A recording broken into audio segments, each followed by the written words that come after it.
Hi friends, ഇന്ന് എൻ്റെ കയ്യിലുള്ള എന്താണെന്ന് നിങ്ങൾക്ക് മനസ്സിലായോ? നല്ല ചുവന്ന ചീരയാണ്. ചുവന്ന ചീര എന്ന് പറയുമ്പോൾ നമ്മുടെ സാധാ നാടൻ ചീര അല്ല കേട്ടോ, ഇത് നമ്മുടെ അഗസ്ത്യ ചീരയാണ്. നല്ല വൈറ്റമിൻസൊക്കെ അടങ്ങിയിട്ടുള്ള നല്ല ചുവന്ന ചീരയാണ്. പിന്നെ ഞാൻ ഉള്ളി അരിഞ്ഞൊന്നും നിങ്ങൾ ശ്രദ്ധിക്കണം കേട്ടോ, എളുപ്പത്തിന് ഞാൻ അങ്ങനെയൊക്കെയാണ് അരിയുന്നത് കേട്ടോ. നമുക്ക് കറി വെച്ചാലോ? ആദ്യം തന്നെ ഒരു ചീനച്ചട്ടി അടുപ്പത്ത് വെച്ചിട്ട് നമുക്ക് കുറച്ച് വെളിച്ചെണ്ണയാണ് കേട്ടോ ഞാൻ ചേർക്കുന്നത്. വെളിച്ചെണ്ണ ചേർത്ത് നമുക്ക് ആദ്യം ഒന്ന് കടുക് പൊട്ടിച്ചെടുക്കാം.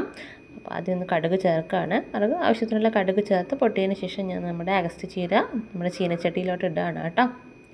ചീനച്ചട്ടിയിലോട്ട് ഇടുമ്പോൾ ചൂട് തട്ടുമ്പോൾ തന്നെ അതിൻ്റെ നിറമൊക്കെ അങ്ങ് മാറി ഒരു വയലറ്റ് നിറത്തിലോട്ടൊക്കെ അങ്ങ് മാറും കേട്ടോ. ഞാൻ പാത്രത്തിലുള്ള മുഴുവൻ അങ്ങോട്ട് ഇടുകയാണ് കേട്ടോ. കാരണം ഒന്നും നമുക്ക് കളയാനില്ല, നല്ല ഗുണമുള്ള സാധനമല്ലേ, നമുക്കൊരു ശകലം പോലും കളയാൻ പറ്റില്ല. അപ്പം മുഴുവൻ അതിലേക്ക് ഇട്ടിട്ട് നമുക്ക് ആവശ്യത്തിനുള്ള ഉപ്പും കൂടി ചേർത്ത് നമുക്ക് നന്നായിട്ടൊന്ന് ഇളക്കി നമുക്കൊന്ന് അടച്ചിടാം. ഉപ്പ് ഞാൻ എൻ്റെ ആവശ്യത്തിനുള്ള നമ്മൾ കറിക്ക് ആവശ്യത്തിനുള്ള ഉപ്പാണ് കേട്ടോ ഇടുന്നത്. എനിക്ക് അളവൊന്നും പറയാൻ അറിയില്ല, എൻ്റെ കൈയളവാണ് കേട്ടോ.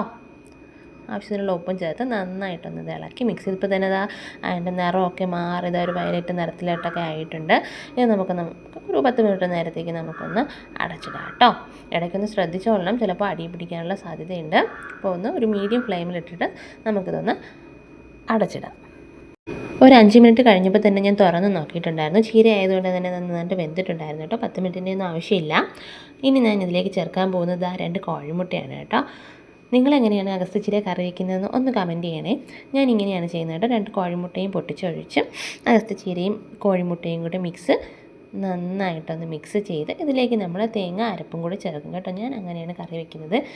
ഇതൊരു തോരൻ പോലെ, നമ്മൾ തോരൻ എന്ന് പറയാം, തോരൻ പോലെയാണ് ഞാൻ വെക്കുന്നത് കേട്ടോ. ചിലപ്പോൾ ചില സമയങ്ങളിൽ കോഴിമുട്ട മാത്രം ചേർത്ത് ഇളക്കിയെടുക്കാറുണ്ട് പതിവ്. ചിലപ്പോൾ അരപ്പും കൂടി ചേർക്കാറുണ്ട് കേട്ടോ, തേങ്ങ അരപ്പ്. ഇന്ന് ഞാൻ തേങ്ങ അരപ്പും കൂടി ചേർക്കുന്നുണ്ട്.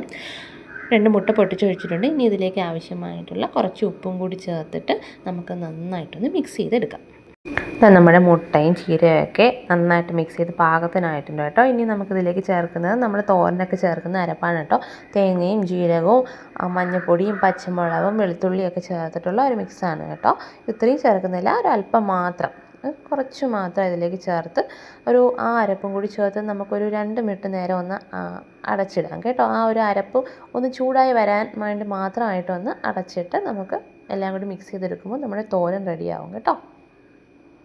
2 മിനിറ്റിന് ശേഷം നമ്മുടെ അഗസ്ത്യ ചീര തോരൻ റെഡി ആയിട്ടുണ്ട് കേട്ടോ. വളരെ പോഷകമൂല്യമുള്ളൊരു തോരനാണ്. എല്ലാവരും ഒന്ന് ട്രൈ ചെയ്ത് നോക്കണം കേട്ടോ. ബൈ.